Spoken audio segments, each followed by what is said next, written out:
My husband said. I sold your little cabin for $60,000. His voice cut through the chatter like a polished blade.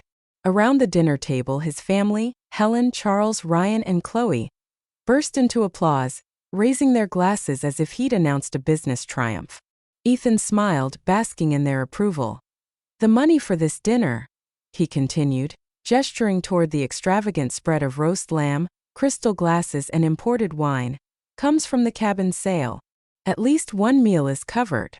Laughter rippled around the table. Forks clinked, glasses chimed. I, Nora Ellis Whitmore, sat in silence, my face calm, but my pulse quickened beneath the tablecloth. My phone vibrated in my lap, flashing an unknown number. I ignored it for the moment. I'd learned that silence was my shield. Before we continue, if you believe no woman should ever have her strength dismissed or her trust betrayed, make sure to subscribe. It's completely free and helps us share more powerful stories like Nora's. Now let's see how she faces her husband's ultimate act of betrayal, and what happens when justice finally knocks on the door. Then the call came again. The vibration persisted, rattling against the wood of the chair. Finally, I glanced at the screen. Alan Pierce, attorney at law. I didn't know the name. I answered quietly, rising from the table. The voice on the other end wasn't calm. Mrs. Whitmore? Why are the authorities at our office? Federal agents are asking about restricted property sales. I froze in the doorway. Something in his tone sliced through my composure. Behind me, Ethan kept speaking, his fork tapping against one of Helen's finest wine glasses. Before we eat, he said, I have something important to share. I turned slightly, watching as he stood at the head of the table, performing for his family. His voice carried the authority he rarely displayed at home. You all know about Nora's little cabin, her impractical purchase 3 years ago, he said, his lips twisting into a smirk. My shoulders tensed at his tone. Well, I finally did something about it. I sold it for $60,000 last month while she was overseas. The words hung in the air, heavy, deliberate. Ethan's proud announcement echoed through the dining room. Helen gasped with delight, Charles beamed, Ryan whistled in admiration, and Chloe leaned forward, her eyes sparkling with what looked disturbingly like admiration. The money for this dinner, Ethan repeated, raising his glass. It's from the cabin sale. At least one meal is covered. Their laughter filled the air again. My silence deepened. I could feel my phone vibrating still. Alan Pierce's panic bleeding through the line. Why are federal agents here? He had asked. I already knew the answer, even before the words left his mouth, but before we go further, I should explain how I ended up at that table, surrounded by people who had made dismissing me into an art form. 6 years of marriage to Ethan Whitmore had taught me the precise boundaries of my invisibility. That morning, like every morning, I had risen at dawn to prepare his coffee, 2 sugars, no cream. While Ethan scrolled through his phone at our kitchen table, my greeting went unnoticed as usual. The breakfast I prepared was consumed in silence, punctuated only by the sound of his chewing and the occasional ping from his fantasy football group. Helen had called while I was cleaning up, speaking only to Ethan about Sunday's menu, even though she knew I would be the one spending 6 hours in the kitchen executing her requests. Make sure Nora knows about the roast, she had said, as though I were hired help rather than her daughter-in-law.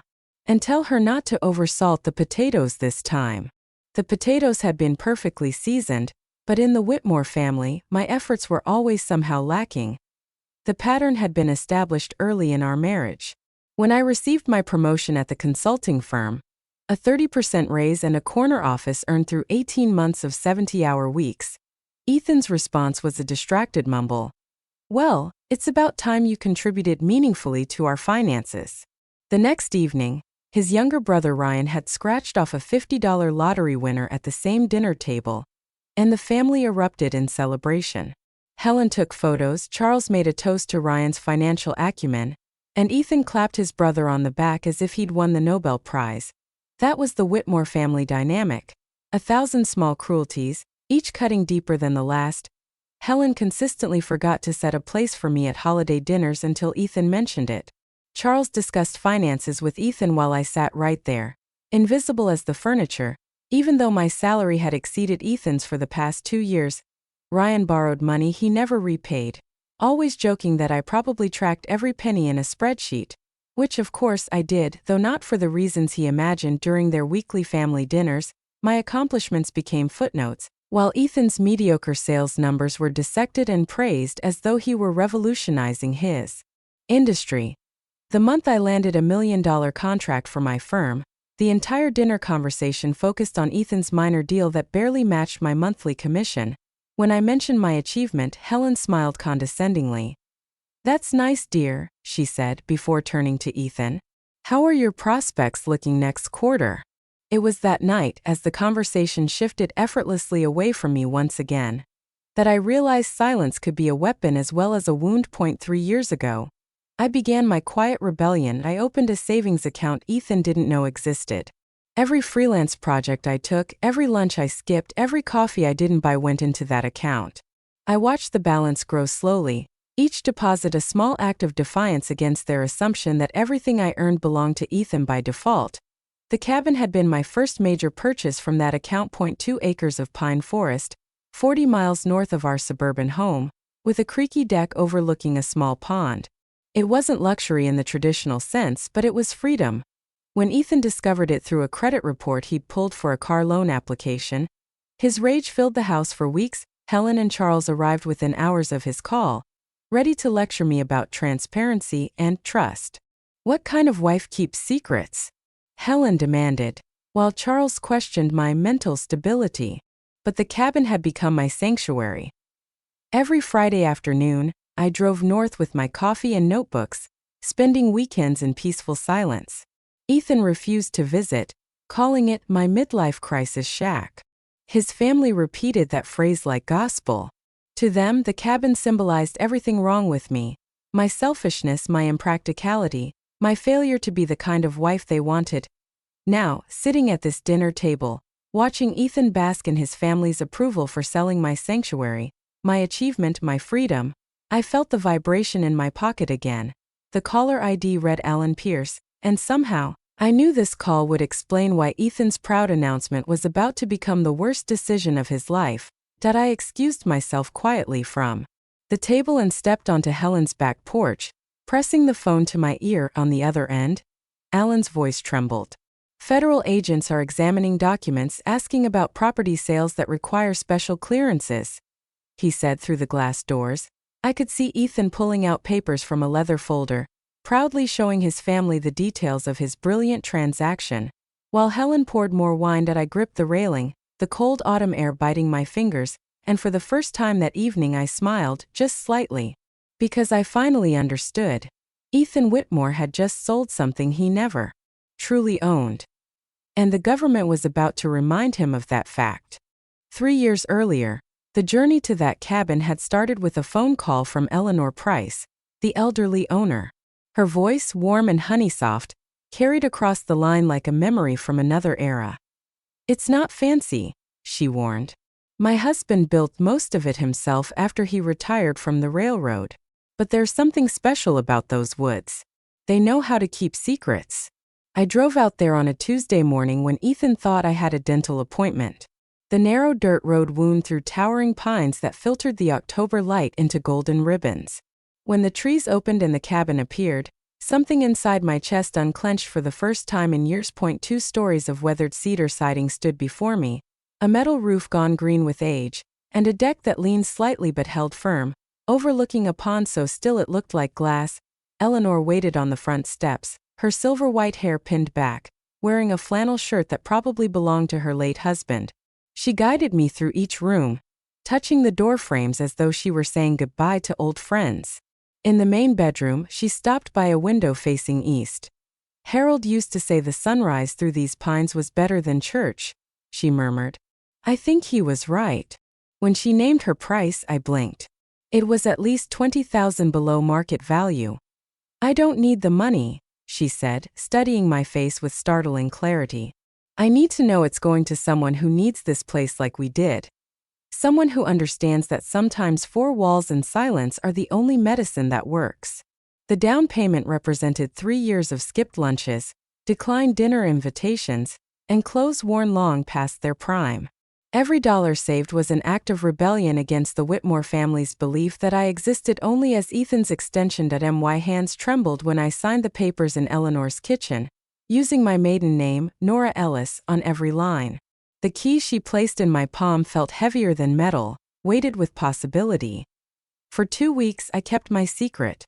I drove out there alone to walk through the rooms, to sit on the deck, to breathe air that was entirely mine.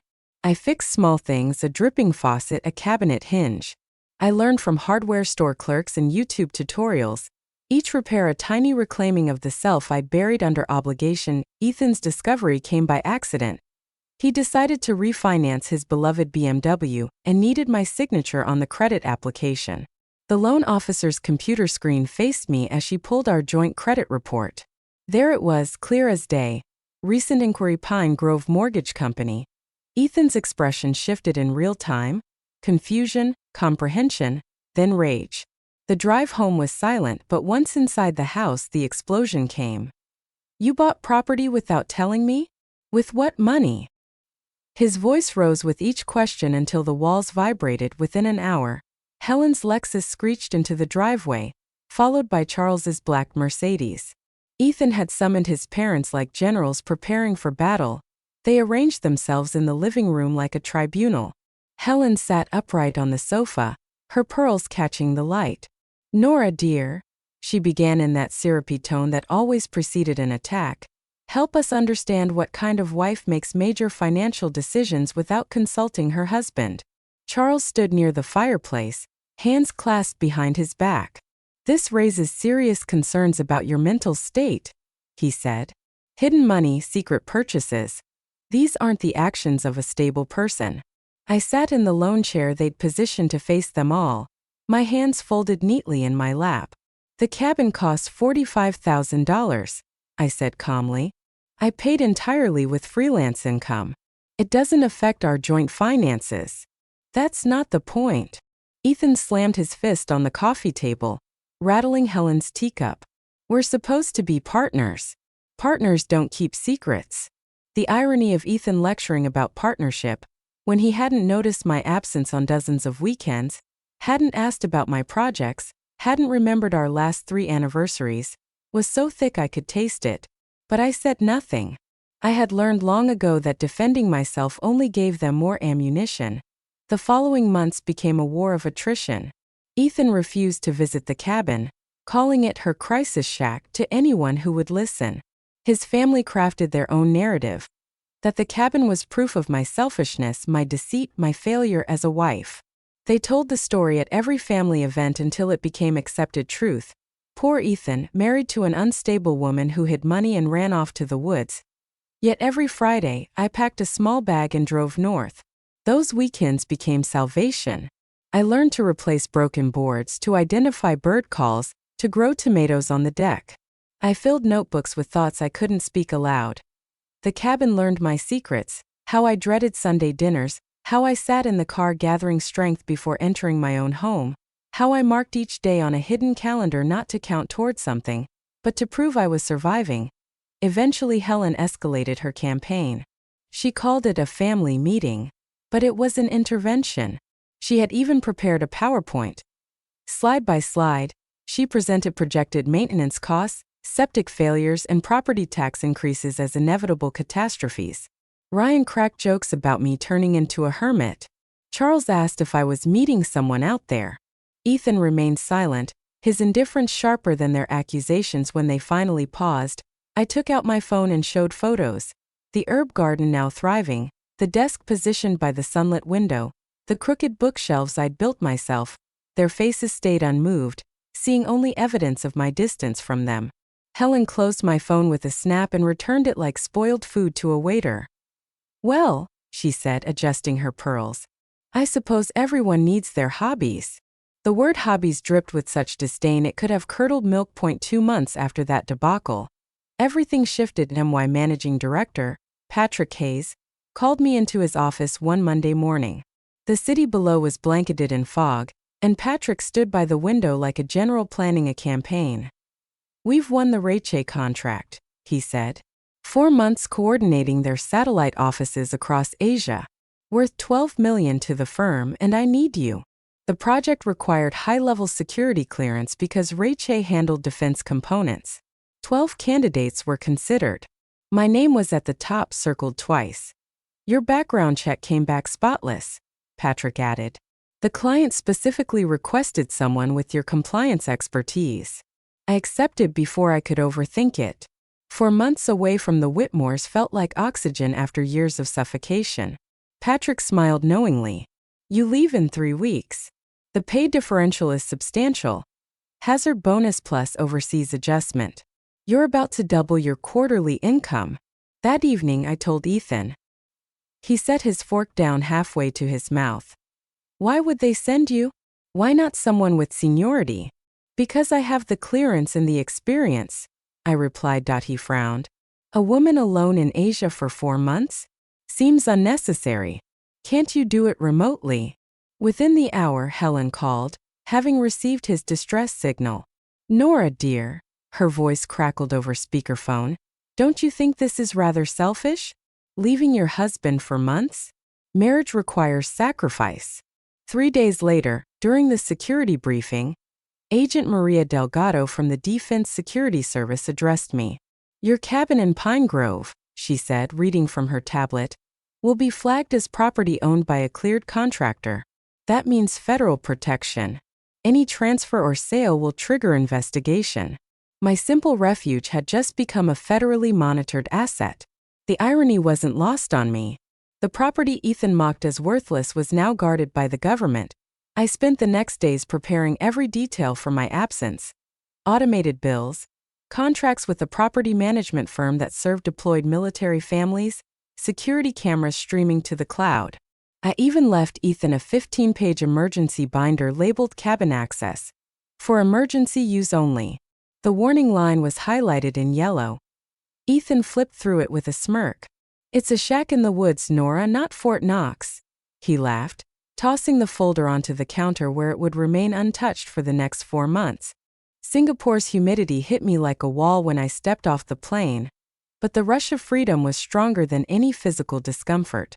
My hotel overlooked Marina Bay. Its glittering skyline reflected across calm, glass-like water. That first night, standing on the balcony, I felt my shoulders drop from their permanent place near my ears. For the first time in years, I could breathe. 4 months away from Ethan and his family stretched before me like a promise. The work was intense but exhilarating. I uncovered compliance violations that had cost RevengeAmy millions in penalties.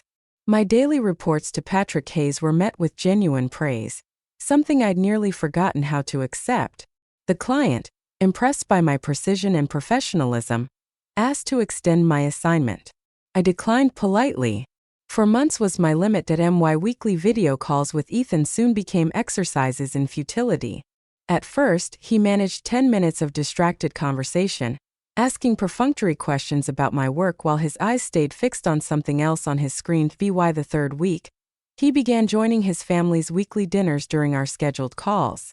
The chatter of Helen's laughter and Charles's booming voice filled the background while I tried to tell him about Singapore, about the markets, about the people. Your absence is barely noticed, Helen's voice once cut through the speaker, loud and deliberate. Laughter followed, the unmistakable sound of Ryan and Chloe joining in. Ethan didn't mute the call. He didn't even flinch. Every Sunday night, Helen began sending emails to remind me of my duties. She forwarded articles about career women who'd lost their families and morality tales about wives who neglected their marriages. Each message ended with the same line. With concern for your marriage, Helen. The group chat I'd been part of for 6 years suddenly disappeared from my phone. The app flashed. You are no longer a participant in this conversation. When I asked Ethan, he claimed it was a technical glitch. But his social media told the truth. Photos from family dinners showed him seated between his parents, smiling comfortably. Ryan's girlfriend, Chloe, often appeared too, her perfectly manicured hand resting lightly on Ethan's shoulder. The captions stung in their simplicity. Great evening with the whole family. Complete at last. Complete. Without me. My security cameras at the cabin became my lifeline to something real. Every morning before work, I watched the live feed. Deer moving through the clearing, rain glistening on pine branches, the pond rippling under wind. The property management company's weekly reports were brief, all systems normal, no issues to report, but I read them like letters from a friend. Meanwhile, Ethan's responses to my messages grew shorter. Busy, fine, later. His silence was louder than any argument. By the third month, he stopped answering my calls altogether. Yet his online presence flourished. There were pictures of him at restaurants, concerts, golf courses, always surrounded by people I didn't recognize. Chloe appeared in more of them than anyone else.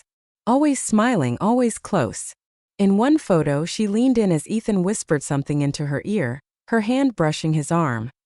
The caption read simply, "Celebrating another great week?" I stared at that image from my hotel room, the lights of the city shimmering beyond the glass. My chest ached, not with surprise, but with the dull confirmation of something I'd already known. His betrayal wasn't sudden. It had been growing quietly in the spaces between his indifference. The flight home stretched across 16 hours and 3 time zones. I had plenty of time to prepare for whatever waited in Detroit. I texted Ethan my arrival time twice. No response when the plane touched down. The chill of late October bit through my jacket. I stood by baggage claim watching families embrace, couples reunite, friends waving signs. 40 minutes passed. Still no Ethan. Finally, my phone buzzed. "Mom's preparing a special dinner for your return. Come straight here." No punctuation. No affection. No welcome home. The taxi driver helped load my luggage while I reread the message. A special dinner at Helen's house. After 4 months overseas, my husband couldn't bother to meet me at the airport. On the way there, we passed through our neighborhood. I asked the driver to slow down as we approached our house. Through the front window, I caught a glimpse of the living room and froze. The furniture was different. The blue sofa I'd chosen was gone, replaced with a leather sectional. New art hung on the walls, abstract pieces Helen would have approved of. The driveway held 2 unfamiliar cars, a new BMW and a red sports coupe. The garden I'd tended for 3 years had been replaced by sterile landscaping. "This your place, ma'am?" the driver asked, noticing my stare. "I'm not sure anymore," I murmured that I had him drop me at the corner. I walked the rest of the way, dragging my suitcase like an anchor. My key still fit, but when the door opened, the house no longer felt mine. Inside, everything gleamed, too perfect, too polished. My spice rack was gone, replaced by matching decorative jars. The air smelled faintly of someone else's perfume. Upstairs, our bedroom was unrecognizable. The sheets were new, expensive Egyptian cotton. Ethan's clothes had expanded into my section of the closet. My belongings were pushed into a cramped corner. On the dresser sat a bottle of perfume labeled Velvet Rose. It wasn't mine. I didn't unpack. I simply turned around and left. The Whitmore home glowed like a showroom when I arrived. The driveway looked like a luxury dealership. Helen's Lexus, Charles's Mercedes, Ryan's Range Rover, Ethan's BMW, and 2 more I didn't recognize. Through the dining room window, I could see movement. Shadows, laughter, celebration. The front door was unlocked. Helen's voice carried through the hall, melodic and triumphant. "He handled it brilliantly. Absolutely brilliantly." I stopped just before the dining room doorway, hidden by the corner. The table was set like a magazine photo. Helen's heirloom crystal glittering under chandelier light, the silver polished to perfection. Bottles of French wine stood open, breathing. Everyone was dressed up, as though awaiting a major announcement. Chloe sat beside Ryan but angled toward Ethan, her hand just close enough to his wine glass to look intimate. When Helen saw me, her smile flickered but quickly recovered. "Nora." Perfect timing. We were just about to toast. Ethan stood at the head of the table, his face glowing with self-satisfaction. "Welcome home," he said lightly. "How was the flight?" Before I could respond, he raised his glass again, commanding the room's attention. "Actually, before we eat, I have something important to share." The words made my stomach tighten. I already knew what was coming, though I couldn't yet imagine the scale of it. "You all know about Nora's little cabin," he began, his tone dripping with mock affection. "Her impractical purchase 3 years ago." My jaw clenched. Well, he continued, I finally did something about it. I sold it for $60,000 while she was overseas. The room erupted in applause. Charles's slow golf clap, Helen's delighted gasp, Ryan's whistle of approval. Chloe joined in, eyes fixed on Ethan with open admiration. Ethan gestured to the lavish dinner. The money for this meal? It's from the cabin sale. At least one dinner's covered. Laughter. Applause. Toasts that I stayed perfectly still, my expression neutral, even as a wave of fury, grief, and disbelief surged beneath my calm. My phone buzzed again in my pocket. Alan Pierce, attorney at law. And in that moment I understood this wasn't over. Not by a long shot. Ethan's smug announcement hung in the air, his grin wide as his family clapped and laughed.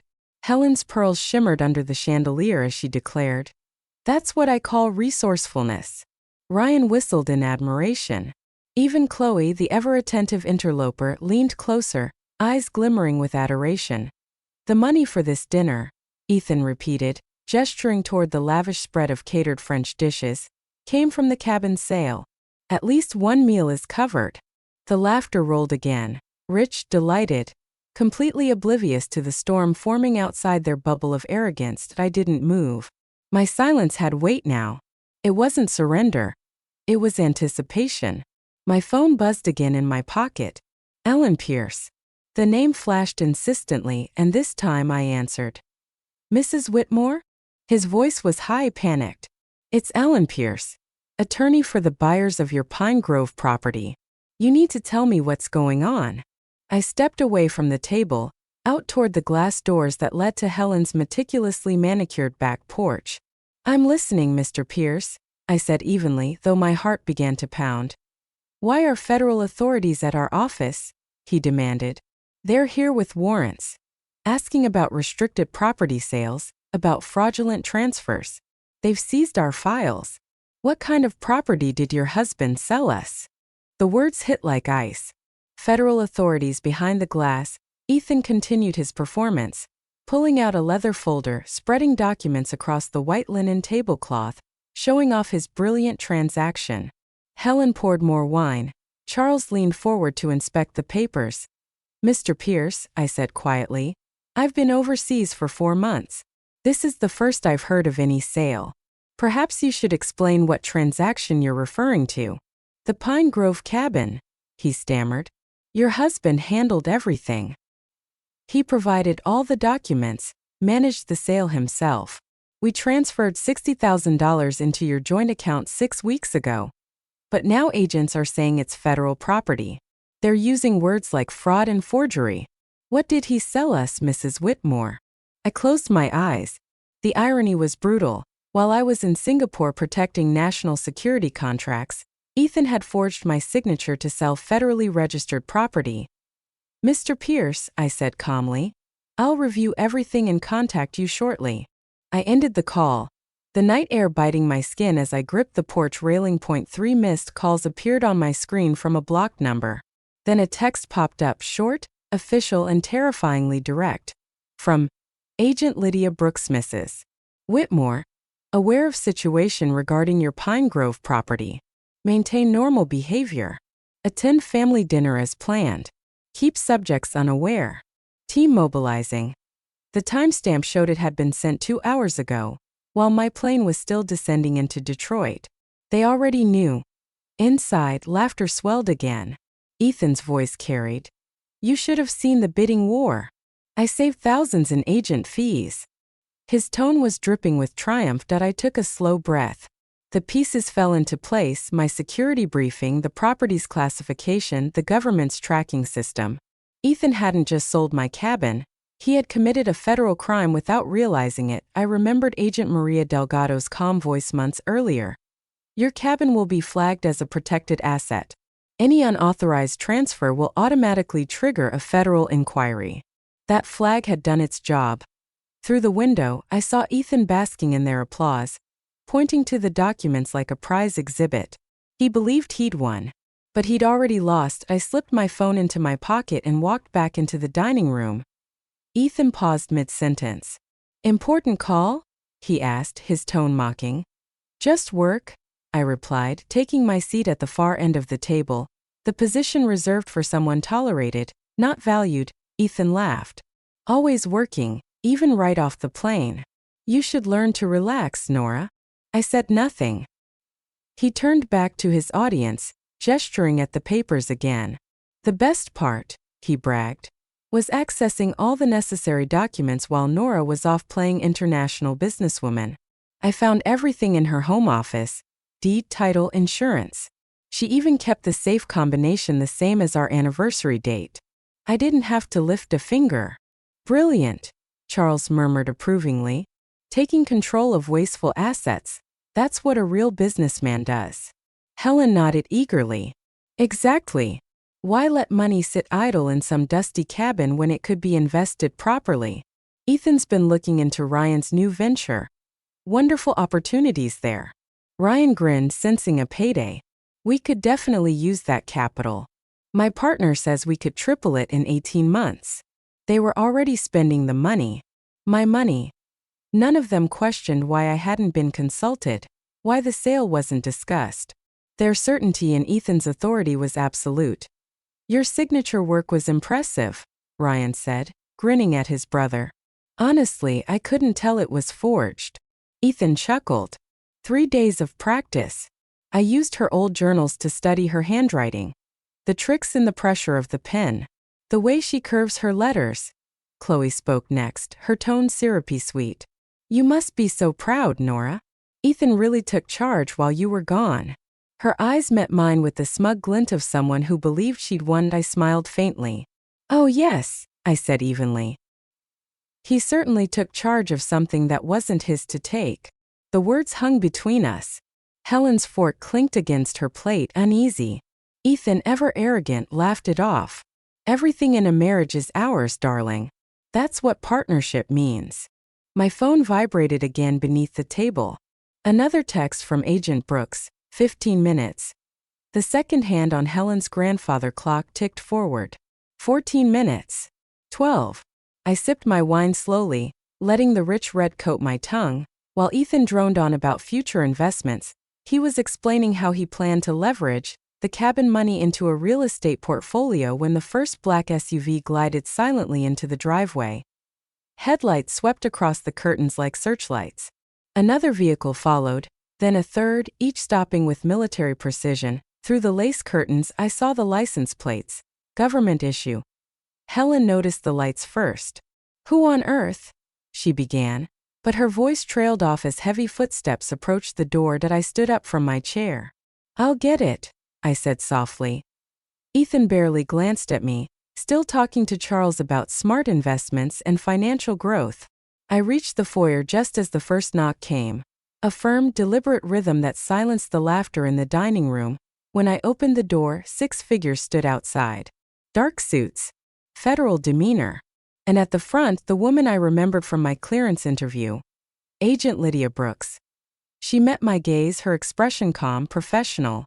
Mrs. Whitmore, she said quietly. Are all subjects present? I nodded. They're in the dining room, I replied. All of them. They're having dessert. Good, she said, giving a subtle hand signal. Please step aside. I did. The agents moved with silent precision through Helen's marble hallway, their shoes clicking softly against the polished floors.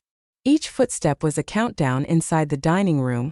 Conversation faltered as the first agent appeared in the doorway, followed by another, and then 4 more spreading out like a practiced choreography. Ethan's voice caught mid-sentence. His fork hovered in midair, a piece of tiramisu sliding off onto the white tablecloth. Helen gasped. Charles went pale. Ryan froze in his chair. Agent Brooks stepped forward, her badge glinting under the chandelier light. Her voice was clear and authoritative. Ethan Whitmore, you are under arrest for wire fraud, forgery, and conspiracy to commit interstate commerce violations. The words shattered the room's stillness. Ethan's wine glass slipped from his hand, smashing on the rug, red spilling like blood. What? This is insane, he shouted, springing to his feet. It was just a property deal. A simple sale. Agent Brooks advanced calmly. Selling federally registered property using forged documents is not a simple sale, Mr. Whitmore. It's a federal crime. Selling federally registered property using forged documents isn't a simple transaction, Mr. Whitmore, Agent Lydia Brooks said, her voice steady, almost calm. It's a federal crime. The metallic click of handcuffs echoed through the dining room, sharp and final. Ethan's face turned ashen as two agents guided his wrists behind his back. Helen screamed. The sound pierced the air like shattered glass. "There's been a mistake," she cried, clutching her pearls as if they could protect her. "This is a misunderstanding. Ethan was just being resourceful. We need to call our lawyer." Charles stood up, trying to summon the authority he wielded in boardrooms. His voice trembled. "You can't just barge into our home and, sir," one of the agents interrupted firmly, "please sit down." It wasn't a request. Charles sank back into his chair, his age suddenly visible in the slump of his shoulders. The agents moved methodically, documenting everything. One photographed the forged documents still spread across the table, the proof Ethan had proudly shown minutes earlier.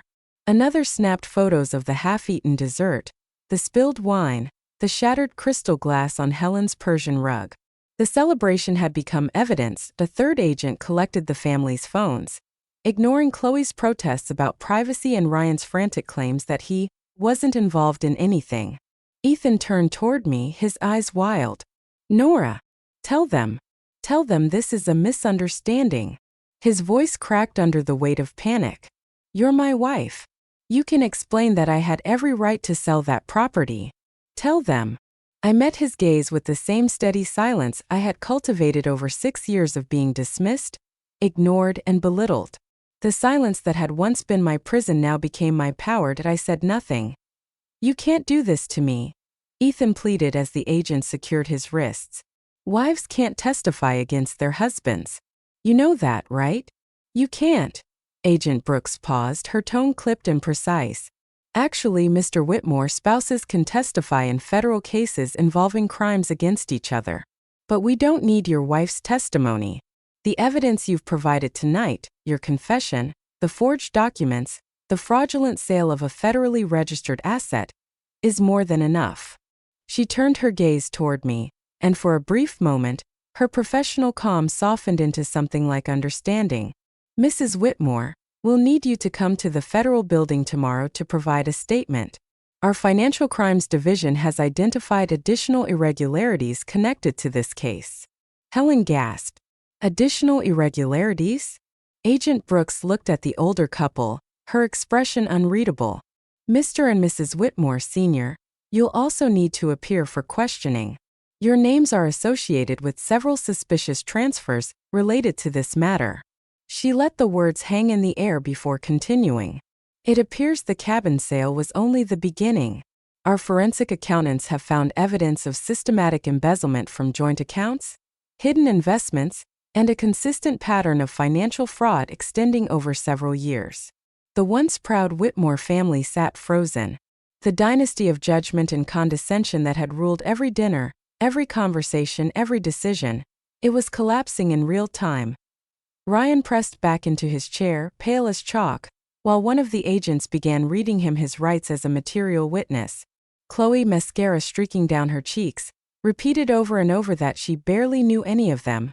Despite her smiling face appearing in months of family photos, Helen clung to the agent nearest her. "Please," she begged, "let me go with my son." Charles sat with his head in his hands, muttering something about calling their attorney, an irony since that very attorney had been disbarred 2 years earlier for financial misconduct. The agents continued their work with quiet efficiency, the flash of cameras illuminating the destruction of the Whitmore's perfect image. When the agents finally led Ethan toward the front door, he looked back at me. His voice cracked into something unrecognizable. "Nora, please. Don't let them take me." I didn't respond. The sound of the front door closing behind him was almost gentle. Final. The rest of the night unfolded like a dream, disjointed, unreal. Questions, statements, signatures. I gave my contact information to one of the agents and watched as others carried out boxes of evidence. Helen wept into a silk napkin. Ryan stood in stunned silence, and Chloe slipped quietly out the back door when no one was watching. By the time the last agent left, dawn was beginning to paint the sky a cold gray. I drove home alone for the first time. The house felt quiet, not the suffocating silence of neglect, but the kind that meant freedom. I made coffee and sat by the kitchen window, watching the sunrise stretch gold across the counter. The mug in my hand, plain white porcelain, one I'd bought years ago, felt like an anchor to reality. My phone buzzed nonstop through the morning. Unknown numbers, reporters, federal contacts, even Helen's frantic attempts to call me. I ignored them all. By Monday, the dominoes began to fall. Premier Title Services, the company that had processed the fraudulent sale, was raided by federal agents. By noon, their license was suspended pending investigation. The owner, Bradley Morrison, gave a panic statement to local news cameras. "We followed standard procedure," he claimed, but the forged documents Ethan had provided were so obviously fake that their negligence was indefensible. 3 real estate agents who had advised Ethan faced their own reckoning. Jennifer Patterson, who had supplied comparable property data, lost her license after admitting she never verified Ethan's ownership. Robert Clean, who connected Ethan to potential buyers, had ignored multiple red flags.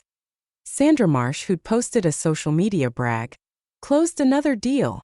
Found screenshots of her post entered into evidence as proof of professional misconduct. Helen's downfall came next. Her Facebook post from 3 weeks earlier, "So proud of my brilliant son for making the deal of the year," had gone viral before she could delete it. Neighbors who'd always resented the Whitmores forwarded screenshots to investigators. Another post, shared the week before Ethan's arrest, was even worse. "Proud of Ethan for taking charge while Nora gallivants across Asia." That single sentence became a linchpin for proving premeditation. By midweek, the country club crowd that once adored Helen avoided her entirely. She went from hosting charity luncheons to hiding behind drawn curtains, and Ethan, her golden boy, was behind bars. 6 months of investigation revealed the depth of his deception. Federal forensic accountants traced years of siphoned funds from our joint accounts, transfers to Ryan's failed business ventures, to Charles's secret gambling debts, to Helen's vacation cruises, all hidden under false labels and business fronts. Every transaction told the same story. Entitlement dressed as family loyalty. $20,000 to Ryan for a startup that never existed. $15,000 to Charles for golf club memberships. Countless smaller withdrawals that funded lunches, concerts, and weekend trips with Chloe, the woman now claiming she barely knew him. Each record was another nail in the coffin of their illusion. When the federal indictments were finally handed down, the list of charges against Ethan filled 12 pages. The hearing was set in the Grand Marble Courthouse downtown, under the same vaulted ceilings where so many others had learned what accountability felt like. For the first time in years, I felt no fear of what was coming next, because justice, real, tangible justice, was finally at the table. The courtroom was a monument to federal authority. High ceilings, polished oak benches, and walls that seemed to echo every whispered word. When Ethan Whitmore was brought in for sentencing, he looked nothing like the man who once strutted through family dinners boasting about his brilliance. His suit hung loosely on him, his complexion pale after 6 months in federal detention. Judge Karen Doyle, a woman with gray-streaked hair and sharp eyes, presided from the bench with quiet gravity. She had seen hundreds of men like Ethan, confident manipulators who believed rules were for other people. The prosecution detailed the crimes with clinical precision: a wire fraud, a forgery, a conspiracy to commit interstate commerce violations, the misappropriation of joint funds. Each charge landed like a hammer. Ethan's simple property sale had unraveled into a web of deceit that touched multiple states, companies, and federal systems. When it was his turn to speak, Ethan rose unsteadily, hands clasped before him. "Your Honor," he began, voice hoarse, "I meant no harm. I was simply trying to maximize underutilized assets. In a marriage, property is shared. I believed I had every right to make financial decisions for our family's benefit." Judge Doyle removed her glasses, cleaning them slowly. When she spoke, her tone was almost gentle, but every word struck like steel. "Mr. Whitmore, what you've just described isn't partnership, it's premeditation. You forged your wife's signature, falsified federal documents, and executed a fraudulent sale of protected property. You didn't make a financial decision. You committed a crime. She glanced down at the file before her, flipping a page. Your detailed explanation of how you practiced her signature for days and avoided legal fees doesn't minimize your guilt. It confirms your intent. Then came the sentence. 4 years in federal prison. No possibility of early release. Restitution set at $285,000. The number echoed through the chamber like a verdict carved in stone. The man who'd committed fraud to save a few $1,000s now owed more than he could ever repay. Gasps rippled across the gallery. Helen clutched Charles's arm, whispering Ethan's name as if her disbelief could alter reality. Ryan stared down at the floor. Chloe, seated near the back, quickly slipped out before the reporter's cameras turned her way. When Judge Doyle's gavel struck, it sounded like the closing of a door that would never reopen. Helen and Charles faced their own reckoning soon after. The investigation revealed they had accepted over $50,000 in stolen funds.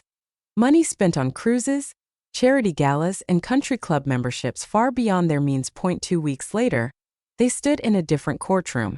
Their attorney argued they were merely naive parents, misled by their son's confidence. But the prosecutor presented email records showing Helen and Charles actively encouraging Ethan to take charge of the family finances, while Nora was overseas. Each email dripped with entitlement. One message from Helen read, "Nora's priorities are misplaced. Ethan should handle the cabin. It's a waste of resources." Another from Charles, "If she doesn't cooperate, do what you must. It's your family's legacy." The judge called it what it was, complicity. Meanwhile, Ryan Whitmore broke faster than anyone expected.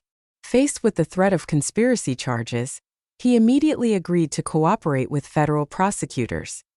His testimony revealed the family's inner workings in brutal detail. Ryan sat in the witness box, voice steady but eyes hollow. "We all knew what Ethan was doing," he said. "We just didn't call it theft. We called it family finances."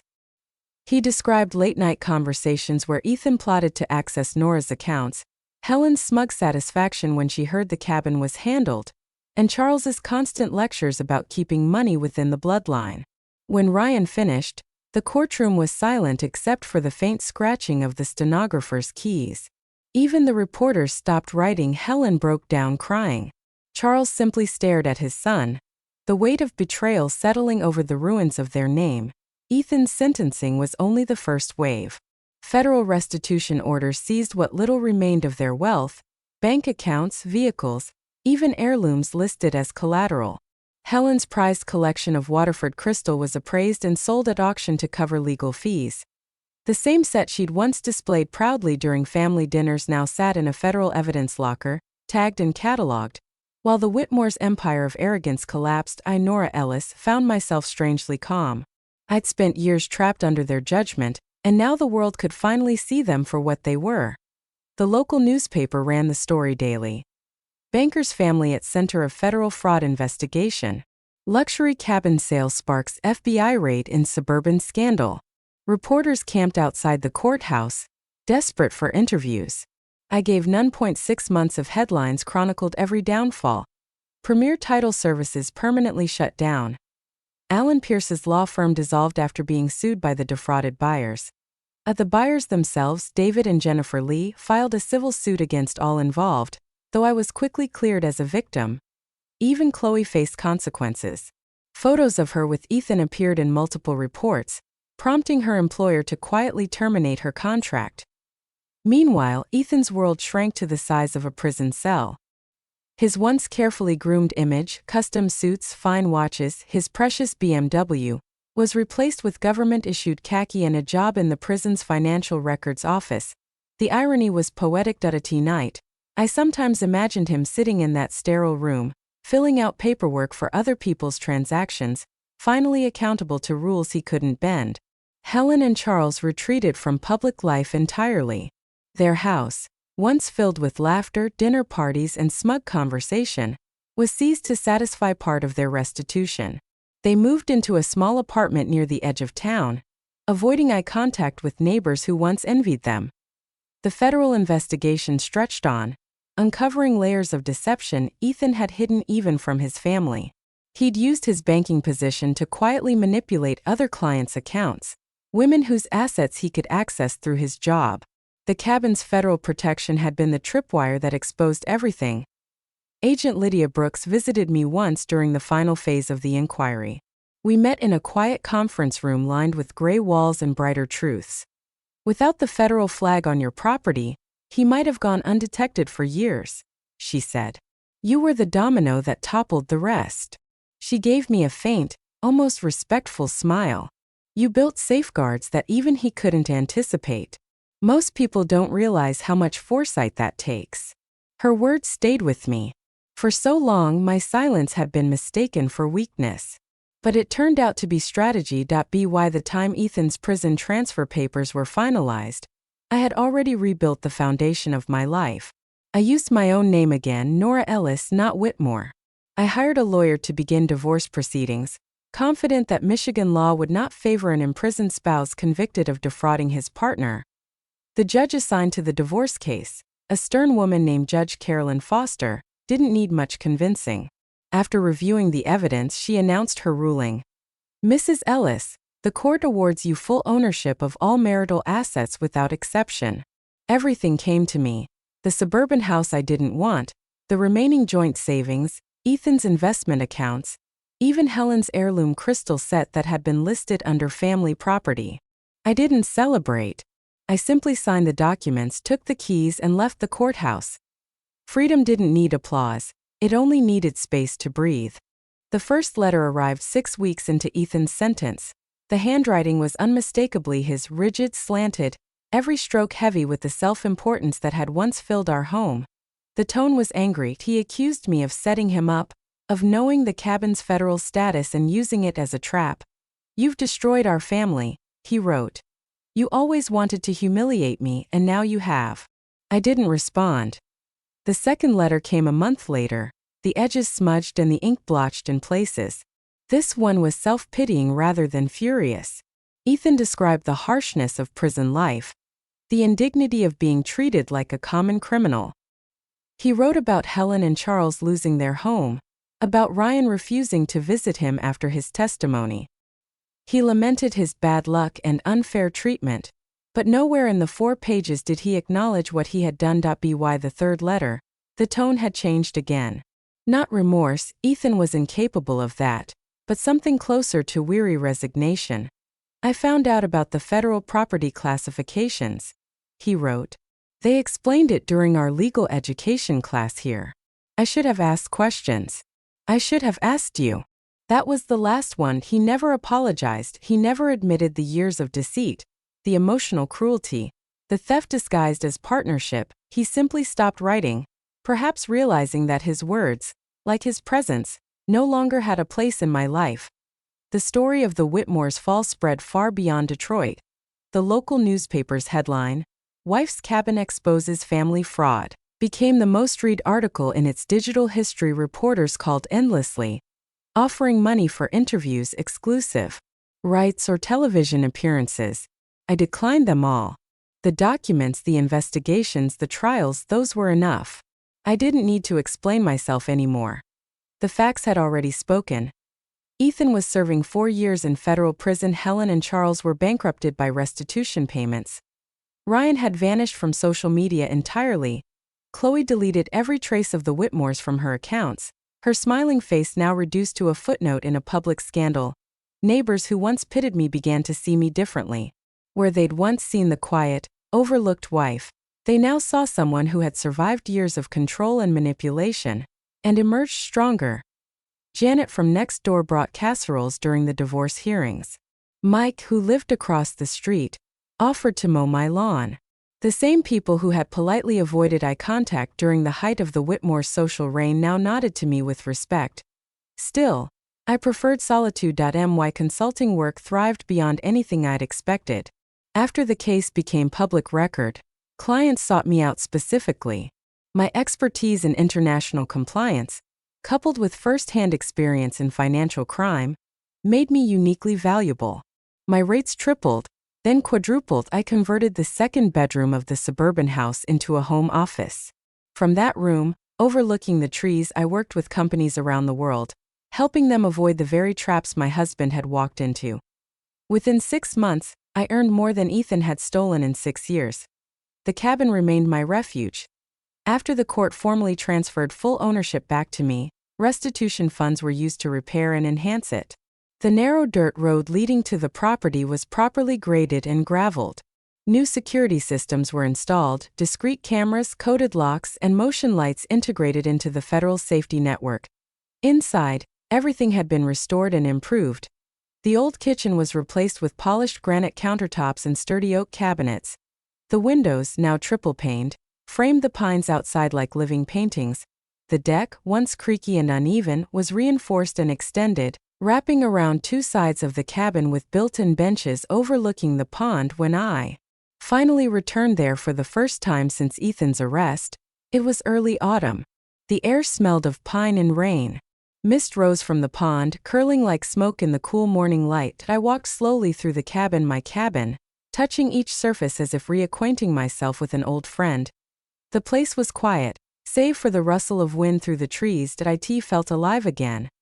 Agent Lydia Brooks visited on a Tuesday morning. She arrived in her personal car, not the government-issued SUV I remembered from the night of the arrest.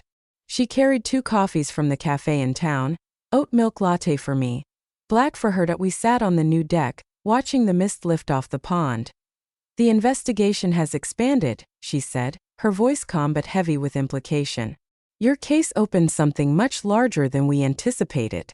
Ethan had been running similar schemes with at least 3 other families, women whose assets he accessed through his position at the bank. I said nothing, though my hands tightened around the coffee cup. Brooks continued. "Your cabin's federal protection triggered the first alert. Without that classification, he might have gone on for years. You stopped him from ruining more lives." Her tone softened. "You did everything right, Mrs. Ellis." Nora Ellis. I still wasn't used to hearing my maiden name again, but it fit better than Whitmore ever had. Brooks stood, tucking her hands into her coat pockets. "We've recovered nearly $500,000 across all his accounts. Most of it's gone, but it's enough to provide restitution for several victims, including you." I nodded. "Thank you, Agent Brooks." She smiled faintly. "You earned this peace, Nora. Don't let anyone tell you otherwise." When she left, the silence returned, not empty but full, like the pause at the end of a symphony. The divorce was finalized soon after. The judgment was absolute. Everything awarded to me. The house, the bank accounts, the investments, even Helen's prized crystal collection that she had once bragged would stay in the Whitmore family forever. I donated most of it. The Waterford crystal went to a local charity auction benefiting domestic abuse survivors. The proceeds funded temporary housing for women rebuilding their lives, women like me, though most had endured different kinds of prisons. Ethan's possessions, his suits, his watches, his designer shoes, were boxed and delivered to a donation center. I didn't want his ghost in my house. There were days when I'd catch myself expecting an email, a knock, a confrontation, but none came. Ethan had disappeared into the machinery of the federal system, and the Whitmores were too busy hiding to resurface. I let them vanish. On the first anniversary of that infamous dinner, the night Ethan announced his brilliant sale, I returned to the cabin once more. The sunset spilled gold through the pines. The pond reflected every shade of amber and crimson. I poured myself a glass of wine, not expensive, just a simple local bottle, and sat on the deck. No applause, no condescension, no judgment. Only the wind, the faint call of an owl, and the quiet rhythm of my own breathing. I raised my glass to the horizon and whispered, "To freedom." For years, silence had been my cage. Now it was my sanctuary. The months after Ethan's sentencing passed quietly, like dust settling after a storm. Reporters stopped calling, headlines moved on, and the Whitmore name faded from the news cycle. For the first time in years, I woke up without a knot of dread in my stomach. There were no phone alerts, no forced dinners, no expectation to play the part of the accommodating wife. The silence, once suffocating, had turned gentle, like a soft blanket that wrapped around my mornings. My work filled the empty hours. Companies from around the world sought my expertise in compliance and internal audits. They didn't know me as Ethan Whitmore's wife. They knew me as Nora Ellis, the consultant whose insight had uncovered millions in hidden financial risk. I no longer worked to prove my worth. I worked because I loved the precision of it, the order, the clarity. Numbers didn't lie, and they never talked over me. Within half a year, I earned more than Ethan ever had. But money wasn't the victory. Peace was. One autumn morning, an envelope arrived in my mailbox, cream-colored with delicate handwriting. Inside was a simple note. Dear Nora, I knew you needed this place. Harold would be pleased to know it sheltered you when you needed it most. It was signed Eleanor Price, the woman who had sold me the cabin 3 years earlier. Her words stopped me for a long moment. She had seen something in me back then, a woman quietly gathering strength while everyone around her tried to take it away. The cabin truly had been my shelter. When I returned there that October, mist clung to the pines, and the pond mirrored the sky like silver glass. The air smelled of pine needles and damp earth. The place had been restored during the restitution process, but its soul remained unchanged, still mine, still safe. The new kitchen gleamed under soft morning light. The rebuilt deck stretched around the cabin, sturdy and wide enough to hold whatever piece I brought with me. I walked from room to room, fingertips brushing against smooth walls, every step quieter than the last. The silence was alive, not empty but full of calm. For years I had driven here seeking refuge. Now I stayed because I didn't need to run anymore. Agent Lydia Brooks called one last time in late November. The investigation is officially closed, she said. All accounts have been settled. The Whitmores have met their restitution requirements. Her tone softened. You did well, Nora. What started as one fraudulent sale exposed an entire network. You stopped more people from being hurt. I thanked her, though the word felt too small for what I wanted to express. When the call ended, I stood on the deck, breathing in the cool air. For the first time, I wasn't looking over my shoulder or waiting for another shoe to drop. It was over. Truly over. I sold the suburban house soon after and donated most of what came from it. Helen's prized Waterford crystal, awarded to me by the court, was auctioned to raise funds for a women's shelter. The irony wasn't lost on me. Her heirloom, once a symbol of pride and power, now helping women rebuild their lives. I kept only a few things that mattered. My books, my journals, and the plain white coffee mug I'd bought in Singapore. The one reminder of the freedom I'd felt stepping off that plane years ago. Everything else belonged to a past I had no reason to revisit. On the first anniversary of that fateful dinner, the night Ethan had stood proudly at the head of the Whitmore table, bragging about his sale, I returned to the cabin with a bottle of red wine and a single glass. The sun dipped low behind the trees, spilling amber light across the deck. The pond shimmered like molten gold. I sat there, listening to the whisper of wind in the branches, the slow rhythm of water against the bank, the faint hoot of an owl in the distance. No arguments, no judgment, no noise. Just peace. I thought about the woman I had been, the one who cooked perfect breakfasts that went unacknowledged, who sat through dinners where her achievements were dismissed as trivial, who bought a small cabin in secret just to breathe freely for 2 days a week. That woman had survived. But the woman sitting on this deck had lived. People sometimes say justice is loud, sirens, courtrooms, gavel strikes. But for me, it sounded like the soft creak of this wooden deck, and the rustle of pine needles in the evening wind. I raised my glass toward the horizon. To freedom, I whispered. The pond caught the last light of the day and threw it back at me, golden and still.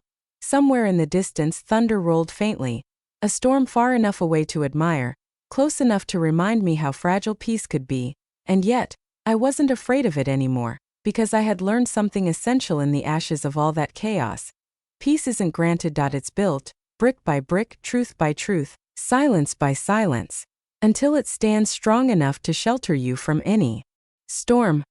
Later that night, as rain began to fall on the roof, I sat by the window with my journal. The pages were almost full, notes, reflections, fragments of memory I no longer needed to carry. I wrote one final line before closing it for good. I am finally free, not because they were punished, but because they no longer define me. The rain grew steadier, a calm rhythm against the glass. I turned off the light and sat in the dark, listening. It wasn't emptiness I heard. It was life, quiet and whole. And for the first time in years, I slept deeply, dreamlessly, under the roof of the home I had. Built myself.my name.my peace.my silence. All mine at last. Thank you for following this story till the end. If you found this an emotional journey of betrayal, justice, and inner strength, please help RevengeAmy reach its first 1,000 subscribers. Just a like and subscribe. Your support will be a great motivation for us to continue bringing more inspiring stories. Click subscribe today and be a part of this journey. See you in the next stories.